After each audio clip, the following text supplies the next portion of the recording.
Tom drove his truck down the winding country lane. It had been 15 years since he'd been back to the village he grew up in. His hand drifted across the radio dial. Completely clear skies, foreseeable future. You could see it. I'm afraid I'll go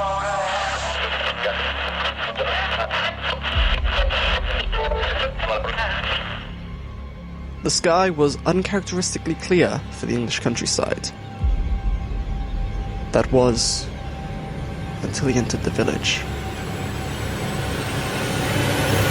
The storm had come quickly, as if summoned by an unseen hand.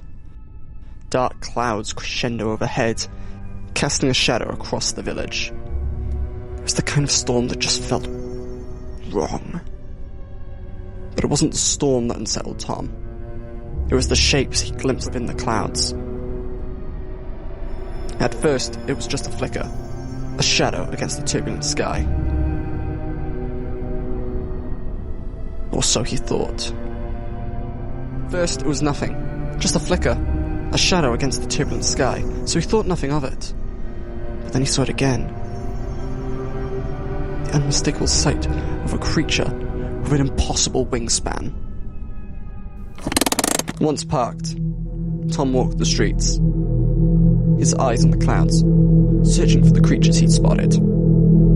Instead, he found a crowd, looking up, discussing the strange sights. As he lurked to the edge of the group, the whispered noises came, low and distorted, as if carried by the winds themselves. It was the children in the group who were first to point them out. Their wide eyes trained upwards, fingers trembling as they described the shapes that moved within the storm. Then Tom and the other adults saw them. Their forms were blacker than the night, blotting out the once blue sky as they circled the clouds. Their wings didn't flap like birds. Instead, they were rigid and unnatural. As the hours passed, more townspeople joined the group, drawn by the eerie pull of the skies. No one knew what the creatures were,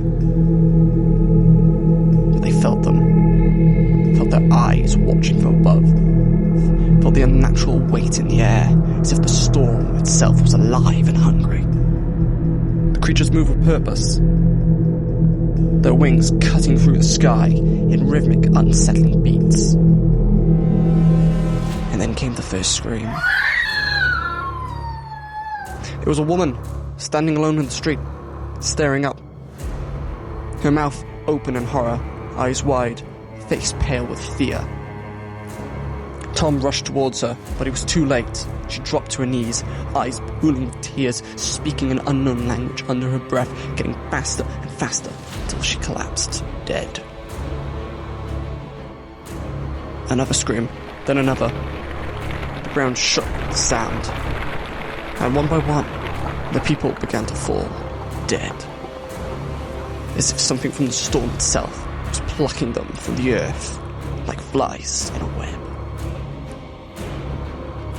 And then Tom saw the creatures begin to soar down, their wings slicing through the clouds, their forms becoming clearer. Long, thin bodies made of ribbons of flesh that glistened with something slick, something unnatural.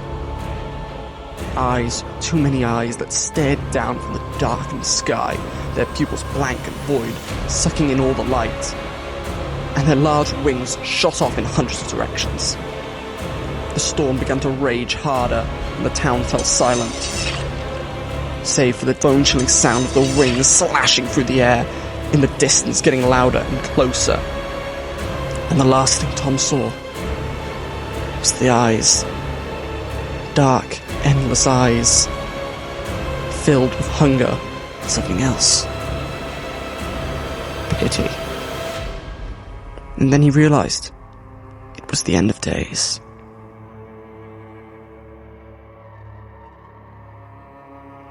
You've been listening to The Storm Above, written and performed by Cal Burns.